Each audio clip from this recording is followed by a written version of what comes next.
Sugeng siang anak negeri, selamat siang. Ketemu lagi dengan aku, Ali. Siang ini kalian akan aku ajak keliling Wonosobo, Temanggung, dan sekitarnya.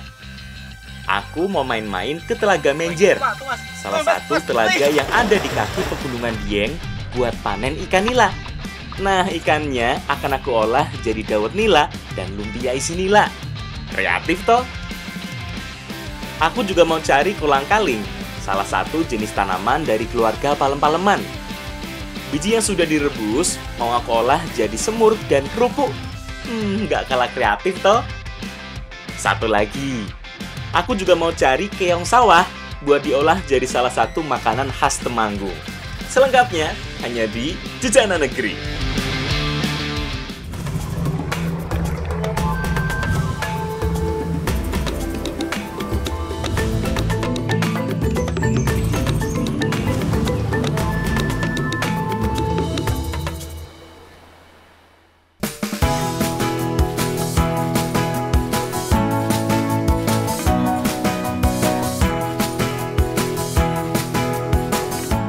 Aku sedang mengelilingi Telaga Menjer, salah satu danau alami yang ada di Pegunungan Wonosobo. Nah, belum sah ke Telaga Menjer kalau belum berkeliling dengan perahu rakit seperti ini. Bener toh Mbak Vistra? Bener banget Mas, perahu rakit adalah salah satu perahu khas Telaga Menjer. Zaman dulu perahu seperti ini hanya terbuat dari rangkaian bambu yang diikat. Perahu rakit sejak dulu sudah digunakan oleh nelayan di sekitar Telaga Menjer. Kalau sekarang sih perahu rakitnya sudah sedikit dimodifikasi yo. Sudah ada atap pelindungannya. Karena sudah berubah fungsi menjadi perahu rakit untuk wisata. Mbak, aku turun duluan yo. Mau ke Karamba, mau cari sesuatu buat dimasak. Sip, cari yang banyak yo Mas. Di telaga yang terbentuk karena letusan Gunung Pakuaja zaman dulu ini, ada beberapa keramba milik warga. Beberapa jenis ikan tawar seperti ikan nila, ikan mas, ikan tawes, ikan greskap, hingga ikan koi dibudidayakan oleh sekitar 60 nelayan di sini. Seperti di keramba yang ada di sekitar area wisata ini. Setidaknya ada 3 jenis ikan yang dipelihara di sini.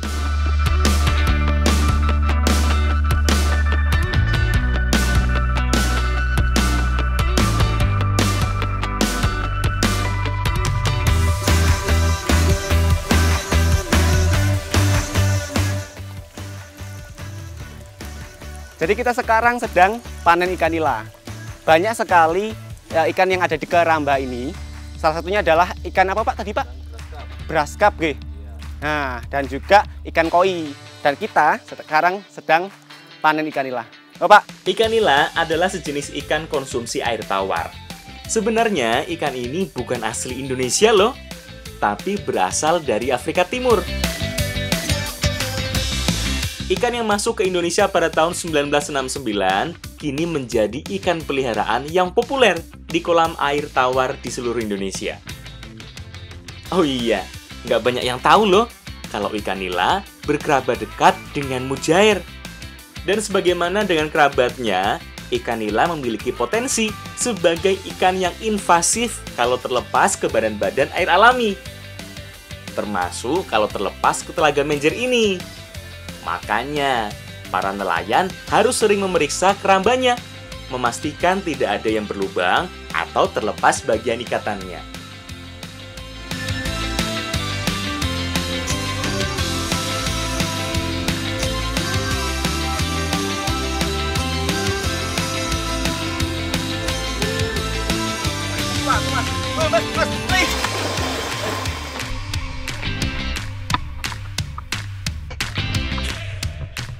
Waduh, saking seriusnya narik tali keramba sampai kecemplung aku. Untung bisa renang aku. Beruntung juga segera diselamatkan. Hati-hati yo kalau main ke sini, soalnya tidak disarankan berenang di sekitar sini. Arus bawahnya sangat kencang karena aliran yang menuju pembangkit listrik.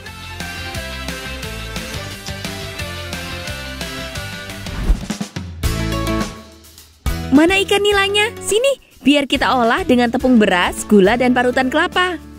Sebelum diolah lebih lanjut, ikan nilanya harus kita kukus dulu. Bantuin yuk Mas Ali. Sini, aku bantuin. Dikukus sampai empuk toh ikan nilanya. Kukus sampai matang, sampai daging ikannya jadi empuk. Kira-kira butuh waktu sekitar 15 menit. Sambil nunggu ikannya matang, Mbak Risa lagi marut kelapa untuk dibuat jadi santan. Santan adalah salah satu bahan yang paling penting untuk membuat makanan yang akan kita olah sekarang. Wis mateng iki ikan nilanya.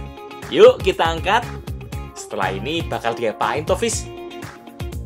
Kalau udah matang gini, langsung ambil daging ikannya. Pisahkan dari tulang, kepala, ataupun bagian kulitnya ya. Nah, jadi ikan nilanya ini mau dibuat jadi dawet. Penasaran kan gimana? Caranya tinggal diambil dagingnya terus ditampur dengan tepung.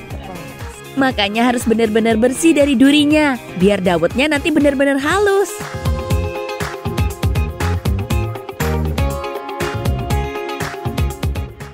Sip, saatnya kita bikin adonan dawetnya. Campurkan semua daging ikan nila dengan tepung beras. Terus diuleni dulu sampai halus, sampai semua daging ikan nilanya juga hancur. Jadi bisa tercampur secara merata. Kalau sudah selesai buat adonannya, saatnya kita masak. Panaskan dulu air putih sampai mendidih. Setelah itu masukkan pewarna makanan biar warnanya lebih menarik. Terakhir, baru masukkan adonan dawetnya.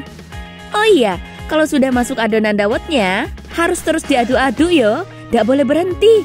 Jangan sampai ada adonan yang menggumpal, apalagi gosong. Proses memasakan adonan dawet ini hampir sama seperti membuat jenang yo. Apalagi kalau sudah makin mengental seperti ini. Mirip banget toh bentuknya. Adonan yang tadi harus dibentuk dalam keadaan panas supaya mudah dibentuk, dan juga di bawahnya dikasih air dingin supaya bentuknya tetap terjaga. Ayo Mbak, mana? Adonan yang masih panas seperti ini akan lebih mudah dipres dan keluar melalui celah lubang khusus. Sedangkan air dingin yang berada di baskom penampungan fungsinya mendinginkan dawet secara instan. Jadi bentuk dawetnya tidak rusak. Selain itu, dengan adanya air seperti ini, dawet tidak akan saling menempel karena lengket. Oh iya, selain dawet berwarna merah, ada juga warna yang lain yang kita buat, yaitu adonan yang berwarna hijau. Tujuannya biar lebih cakep dilihat mata, jadi bisa lebih menggugah selera. Tahap paling akhir dalam pembuatannya adalah membuat kuah santan manisnya. Bukan dawet namanya kalau tidak dihidangkan dengan kuah santan. Panaskan air sampai mendidih, kemudian masukkan gula pasir sampai larut. Oh iya, sebenarnya bisa juga menggunakan gula merah. Tapi biar warna-warni dawetnya lebih mudah terlihat, kali ini kita menggunakan gula pasir sebagai bahan pemanisnya. Tambahkan juga dengan sedikit garam, biar gurihnya lebih kerasa. Dan terakhir, masukkan santan segar. Sip, semua sudah siap. Sekarang dawet nilanya siap dihidangkan. Tinggal satukan antara dawet dan kuah santannya. Setelah itu, langsung bisa dinikmati yo. Eits, tapi jangan diseruput dulu. Kita mau buat makanan pendamping yang enak banget dinikmati dengan dawet nila ini.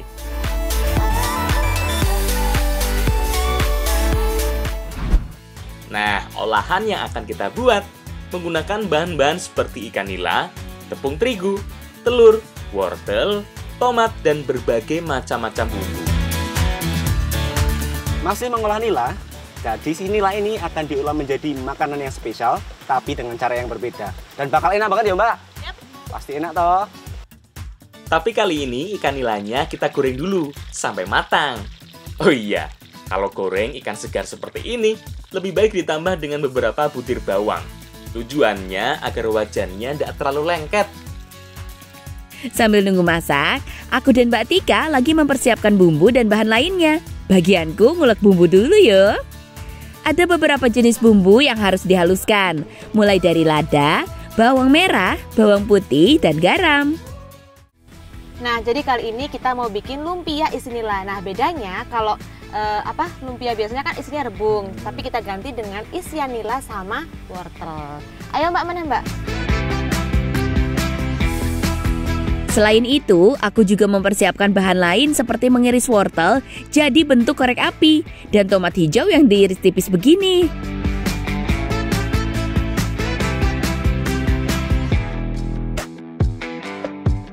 Mbak Tika yang lagi mempersiapkan adonan untuk kulitnya.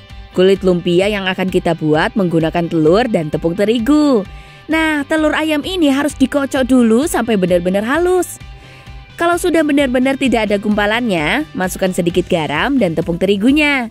Aduk sampai semuanya tercampur rata. Sip, langsung dibikin aja yo. Kalau adonan kulitnya sudah jadi. Sini Mbak Tika, ditunggu satunya lagi. Sudah saya siapin apinya. Panaskan dulu wajan anti lengketnya. Kemudian masukkan adonan kulit dan ratakan. Oh iya, karena sudah menggunakan wajan anti lengket, tidak perlu menggunakan minyak sama sekali.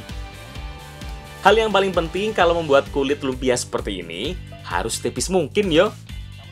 Gak pakai lama, cukup sekitar 1 menit, kulit yang sudah jadi bisa langsung diangkat.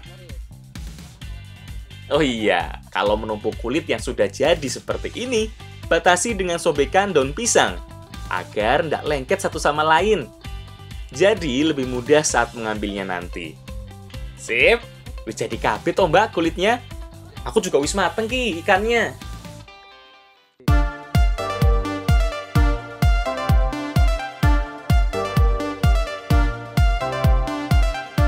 Sini-sini bawa semua. Kita lanjut ke tahap berikutnya. Sama seperti saat membuat dawet. Untuk membuat lumpia isi nila ini juga yang digunakan hanya bagian daging ikan nilanya. Makanya pisahkan daging ikan nila dari tulang, kepala, dan bagian lainnya yang tidak diperlukan. Oh iya, prosesnya masih panjang loh.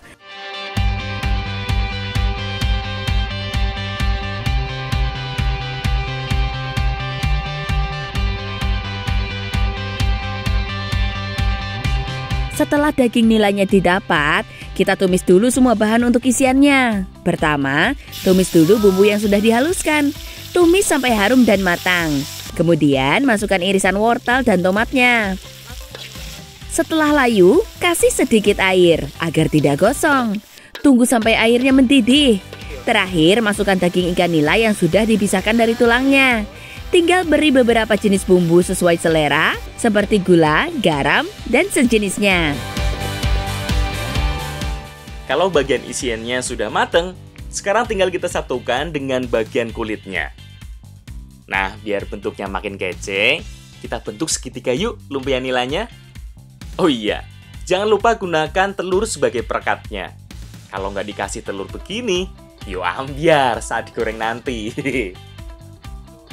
Sip, sudah semua toh? Yuk, sekarang tahap terakhir, saatnya digoreng.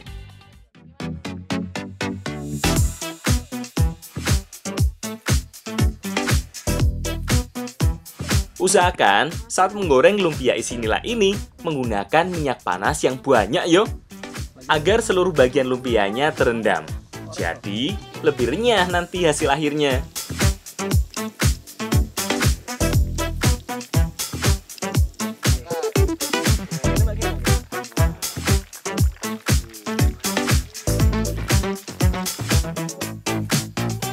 Nah, iki lumpia isi nila sudah bisa dihidangkan dengan dawet nilanya juga. Ya Mbak, Mas, iki. Matang ya Mas? Matang gue. Joko yang joko. Ayo Mbak. Lumpia sebenarnya adalah makanan khas Semarang yang mendapat pengaruh dari kebudayaan Tionghoa. Isiannya kebanyakan menggunakan rebung.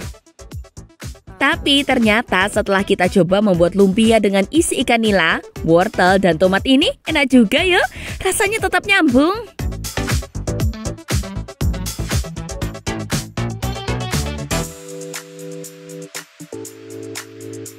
Jadi, lumpianya ini rasanya bener-bener enak banget. Kerasa banget ikan nilanya, gurihnya juga ada, asamnya juga ada. Nah, kalau untuk dawetnya ini rasa nilanya bener-bener bisa menyatu. Amisnya hilang ya Mbak? Hilang. Ayo Mbak, langsung minum Mbak. Nah, lumpia isi nila ini akan kita nikmati dengan dawet nila yang sudah kita buat juga. Dawet adalah salah satu minuman khas Jawa yang bisa dinikmati dalam keadaan dingin atau hangat. Keduanya sama-sama nikmat. Karena alam memberikan banyak manfaat.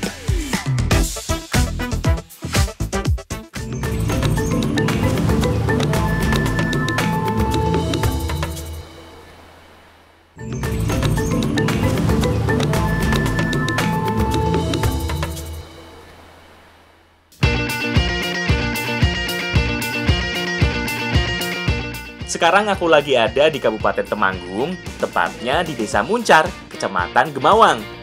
Aku dan Pak Mulyono mau cari salah satu buah dari jenis palem-paleman. Namanya kolang-kaling. Kolang-kaling adalah hasil olahan dari biji pohon aren. Aren atau enau adalah salah satu palma terpenting setelah kelapa, karena merupakan tanaman serbaguna. Tapi, walaupun hampir semua bagiannya berguna, kita fokus ke buah arennya yo. Biasanya saat memetik buah seperti ini, kita harus mengikat tandan buah arennya dengan tali yang cukup panjang dan besar. Kalau sudah benar-benar terikat dengan kencang, baru potong tandan bagian atasnya.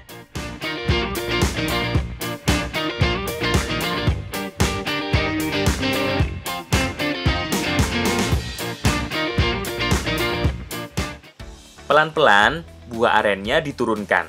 Kita harus bersiap menerima di bagian bawah.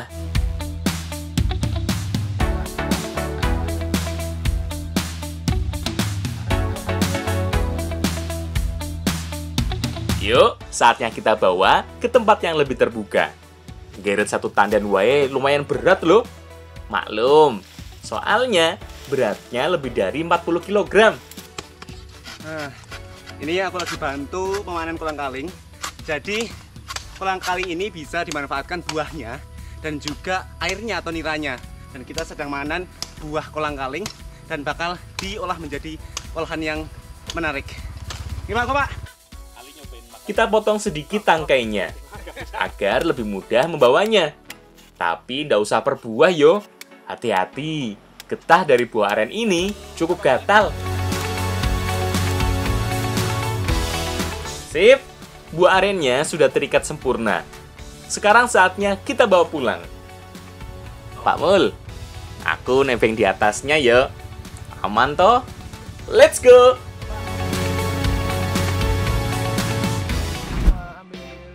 Buah aren harus langsung segera diolah agar bisa dimanfaatkan jadi kolang-kaling. Ada beberapa cara yang digunakan dalam pengolahan buah aren. Ada yang dibakar sampai hangus, dan ada juga yang merebusnya dalam waktu yang cukup lama.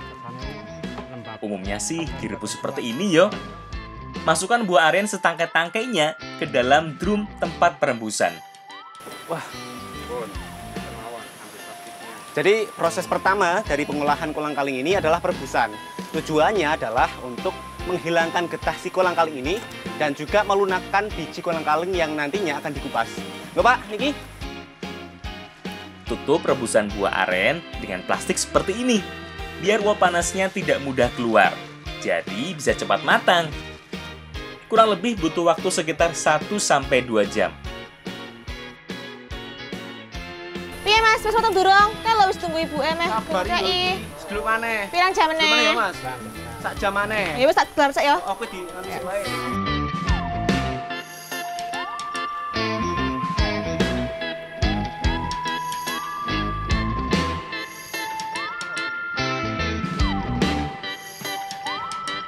Nah, wis mateng iki. Tak bawa ke situ ya. Sini, udah ditungguin sama ibu-ibu dari tadi loh. Pasukan kaum Hawa siap mengupas buah arennya. Buah aren memiliki 2 atau 3 butir biji yang berwarna putih. Setelah direbus dalam waktu yang lama, baru bisa dengan mudah dipisahkan antara biji dan bagian lainnya. Nah, biasanya bagian dari kolang-kaling yang dimanfaatkan adalah bagian bijinya. Nah, kalau sudah direbus jadi empuk seperti ini. Bisa langsung dimakan, Bu? Bisa. Coba nggak, Bu? Hambar nggak, Bu? Rasanya hampar gitu. Harus direbus direndam lagi. Hati-hati yo kalau mengupas biji aren seperti ini. Biarpun sudah direbus dalam waktu yang lama, getahnya bikin jengkel juga loh. Bikin tangan jadi hitam. Biji kolang-kaling seperti ini langsung direndam dan difermentasi. Biasanya menggunakan tambahan air kapur. Tujuannya agar getah penyebab gatal dan racunnya benar-benar hilang.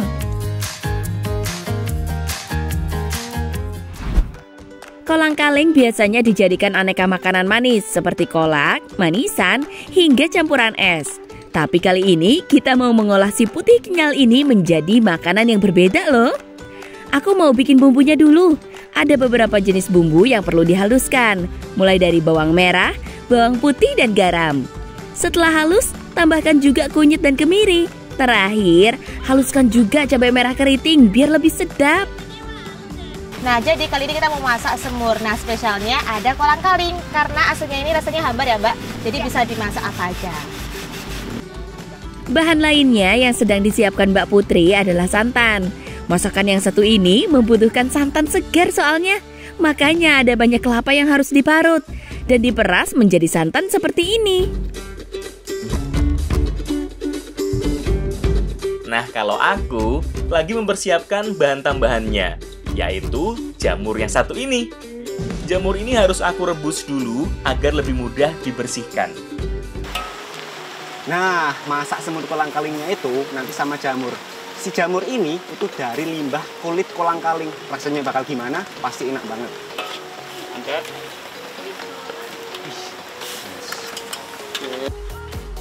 Nggak perlu waktu terlalu lama. Cukup sampai sedikit layu, jamur dari kulit kolang-kaling siap diangkat. Nah, jadi gampang kan bersihinnya? Terutama bagian bawahnya dekat akar semu yang masih ditempeli oleh sisa lapukan kulit buah aren. Kalau sudah bersih, langsung disuir-suir seperti ini, biar lebih mudah saat masaknya nanti. Sip, semua bahan sudah siap. Sekarang saatnya kita masak. Pertama, tumis dulu bumbu halus yang sudah ditambah lengkuas dan serai yang digeprek sebelumnya. Tunggu sebentar sampai matang. Tambahkan juga gula merah dan tunggu sampai mencair. Kalau sudah benar-benar matang, masukkan santannya. Kemudian masak sampai mendidih. Setelah itu, baru deh masukkan si tokoh utamanya, kolang-kaling. Masak sebentar sampai bumbunya meresap. Tambahkan juga daun salam, biar rasanya lebih sedap. Terakhir, masukkan jamur yang sudah aku rebus sebelumnya. Lah kok penampilannya nggak mirip dengan semur ya? Astagfirullah, aku lupa pakai kunyit tadi. Aman, ini kelihatannya juga udah enak banget kok. Walaupun lebih mirip gulai daripada semur. Yowis, kita ralat yuk. Namanya gulai kolang-kaling. Yuk, wis mateng iki. Kita cicipi gulai kolang-kalingnya.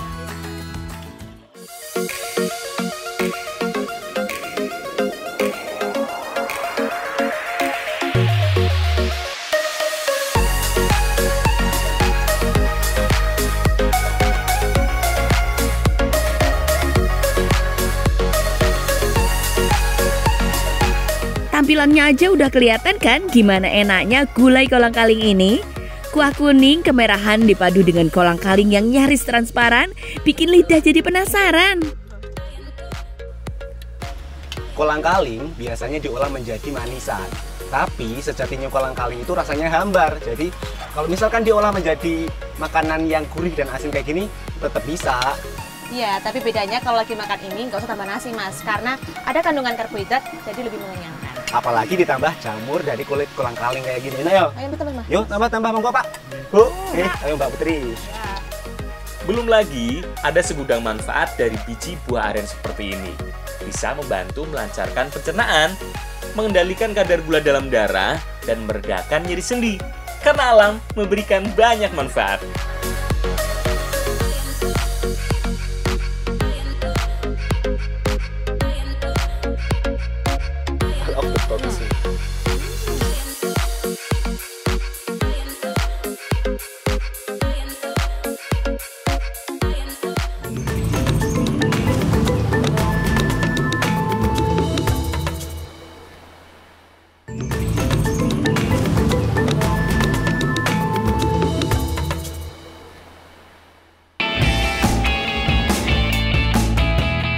Kira-kira olahan unik apa lagi yo yang bisa dibuat dari kolang-kaling?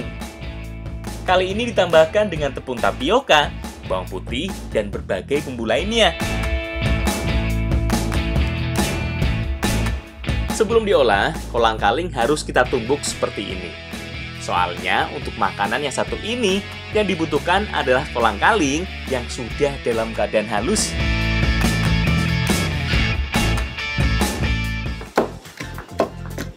Tadi kolang-kaling sudah kita sulap menjadi semur. Dan sekarang kita bakal olah menjadi makanan pendamping khas Indonesia. Apa Bu? Wis? Kerupuk. Oke. Kerupuk adalah makanan ringan khas Indonesia yang menggunakan tepung tapioka sebagai bahan utamanya. Kemudian dicampur dengan berbagai bahan perasa, seperti udang atau ikan. Tapi kali ini, bahan campurannya, kolang-kaling ini. Piye, wis halus durung kolang-kalingnya. Aku dan Bu Fitri lagi nyiapin bahan-bahan adonannya ya. Tapi sebelumnya kita harus haluskan dulu bawang putihnya. Nah, untuk membuat kerupuk kolang-kaling ini bahannya cukup sederhana, cuma tepung kanji dan bumbunya cuma bawang putih. Ini yang bikin rasa lebih gurih ya Bu ya. Tambah Bu? Udah cukup. Yuk sekarang kita coba buat adonannya. Campurkan tepung tapioka dengan kolang-kaling yang sudah dihaluskan. Masukkan juga bumbu dari bawang putih yang aku haluskan tadi. Sekarang bagian tersulitnya, nguleni adonan. Buat adonan kerupuk kolang-kaling ini sampai benar-benar halus dan kalis. Kalau sudah, tinggal kita beri pewarna makanan. Kita buat kerupuk ini jadi beberapa jenis warna biar lebih menarik.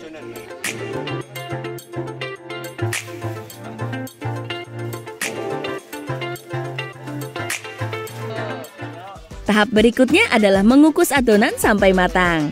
Sebelumnya dibungkus dulu yuk dengan plastik yang tahan panas seperti ini. Adonan kerupuk dikukus sampai matang dan memadat.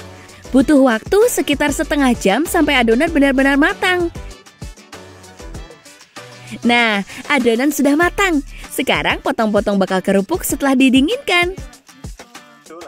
Kalau sudah diiris tipis, tahap berikutnya adalah dijemur sampai benar-benar kering. Salah satu syarat wajib dari kerupuk adalah teksturnya yang renyah. Nah, kerupuk nggak mungkin renyah kalau nggak dijemur sampai benar-benar kering. Soalnya kalau sudah kering begini, kadar airnya sudah benar-benar hilang. Makanya bisa jadi renyah. Bener toh? Tepat. Sip. Kerupuk kolang-kalingnya sudah matang. Yuk kita hidangkan.